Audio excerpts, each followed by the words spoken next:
आप लोग one nation one election की बात करते हैं। कई बार लोग कहते हैं कि वन टैक्स क्यों नहीं कर रहे थे आप लोग जीएसटी की तरह की हर स्टेट में, क्योंकि अलग अलग लूट मची पड़ी है। संभव नहीं है। टोल हमारे लोगों को अच्छा कंफर्ट देने के लिए है, ठीक बात। एक्सीडेंट को कम करने के लिए है, सुरक्षित सफर करने के लिए है।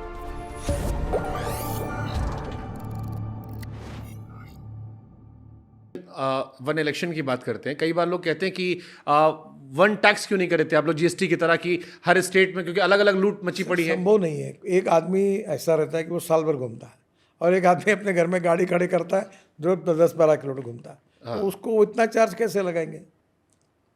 देखिए, एक बात आप पक्की बताए थे कि टोल हमारे लोगों को अच्छा कंफर्ट देने के लिए है, ठीक बात। एक्सीडेंट को कम करने के लिए है, सुरक्षित सफर करने के लिए है।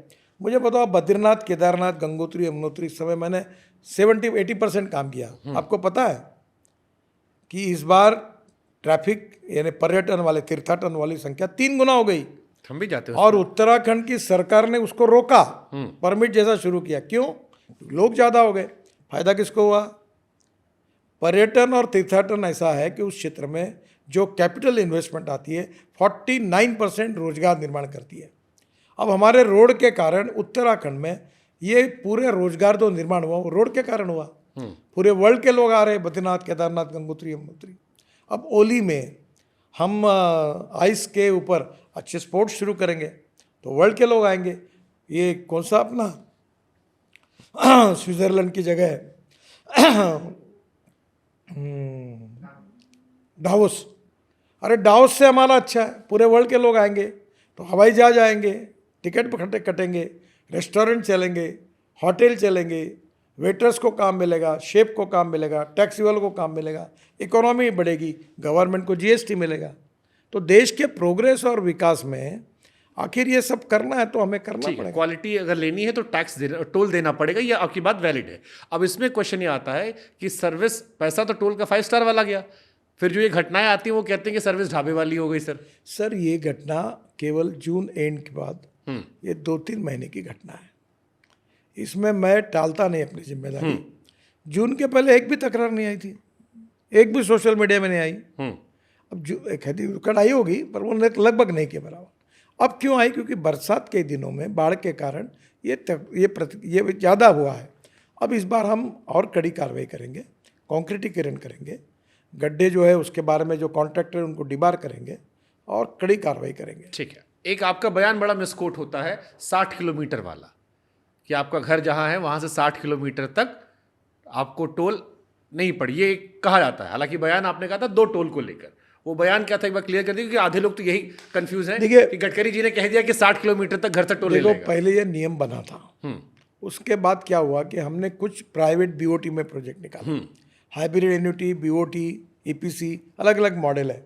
अब क्या होता है कि हमारा रोड बन गया और बाजू में दूसरा रोड आ गया, तो ये बीओटी का नहीं, उसने बैंक में कर्जा लेके किया, तो वो हमको टोल ना अगर हटाएंगे तो उसको कॉम्पेंसेशन देना पड़ता है। पर हमने इसके उपाय ढूंढा है। अब 3 महीने के अंदर पूरे देश में हम सैटेलाइट बेस्ड टोल सिस्टम लाएंगे। तुम जहाँ से एंट्री लोगे वहाँ तुम्हारे नंबर प्लेट का या हमारा फास्ट ट्रैक का जो कूपन है वो फोटो निकाल लेगा, और जहाँ से निकलोगे वहाँ निकालेगा। उतने किलोमीटर कैलकुलेट करके आपके बैंक अकाउंट से पैसे निकल कर हमारे पास जमा हो जाएंगे। अब आपको पैसे देने नहीं पड़ेंगे। अब क्या हो रहा है कि वो 20 किलोमीटर जाता है और 60 किलोमीटर का टोल देता है। तो मैं इतना ही कहूँगा कि ये थोड़ा सा उसमें गड़बड़ है, और वो करेंगे तो हमको कॉम्पेंसेशन देना पड़ रहा है, वो हमारी तकलीफ है। तो ये भी बात सच है और ये भी बात सच है, और प्रॉब्लम भी है। तो 3-4 महीने के अंदर पूरे देश को सैटेलाइट बेस्ड टोल सिस्टम निकलेगी। जितना रोड यूज़ करेंगे उतना ही पैसा देना पड़ेगा, ना टोल नाके पे रुकना पड़ेगा, ना कोई रोकेगा आपको, डायरेक्ट आप निकल जाओ। अब जैसे ये मैंने इसलिए भी जिक्र किया, बस्ती में एक इलाका, आप जब लखनऊ से जाते हैं बिहार की तरफ, एक एरिया ऐसा पड़ता है जहाँ 34 किलोमीटर में आपके पेट्रोल डीजल से ज़्यादा टोल पड़ जाता है। 3 पड़ते हैं टोल बैक टू बैक। और एक स्टोरी भी बड़ी अच्छी हुई थी कि 34 किलोमीटर लगभग 200 रुपये का टोल है। आप जो कह रहे हैं ये मैं स्वीकार करता हूँ, ये समस्या है। इसको 4 महीने के अंदर हम सैटेलाइट बेस्ड टोल सिस्टम के आधार पर ये सब टोल नाके बंद कर देंगे, तब एक्चुअल जितना आप जाओगे उतने का ही आपको टोल देना पड़ेगा। ठीक है। अब एक हाइपोथेटिकल बड़ा कॉमन क्वेश्चन लोगों का आता है कि नेताओं का टोल नहीं लगता सर, मंत्रियों का टोल नहीं लगता, आम आदमी का ही टोल लगता है। क्यों ना एक व्यवस्था की जाए कि सबका टोल लगे। Why VVIP culture? ऐसा नहीं, एम्बुलेंस को टोल नहीं लगता। आपने 26 कैटेगरी अलग की है जो आपने, बट अभी उसमें दिक्कत लोगों केवल नेताओं से होती है, बाकी तो एडजस्ट कर लेते हैं। वो नेताओं को लेकर थोड़ी लोगों की आंखें चढ़ जाती हैं कि इनके लिए सब होता है, संसद की कैंटीन में सस्ता मिलता है, सारे मामले इनके अलग होते कोई हैं, संसद, जबकि इनको तो और देना आपको चाहिए। मालूम नहीं कि संसद का कैंटीन का सस्ता खाना बंद हो गया? मतलब ये खबरें लगातार। देखिए, पत्रकारों के लिए 6 आयोग बनते हैं, फिर इनके पगार बढ़ते हैं, 6वां वेतन आयोग, 7वां वेतन आयोग, महंगाई भत्ता बढ़ता है।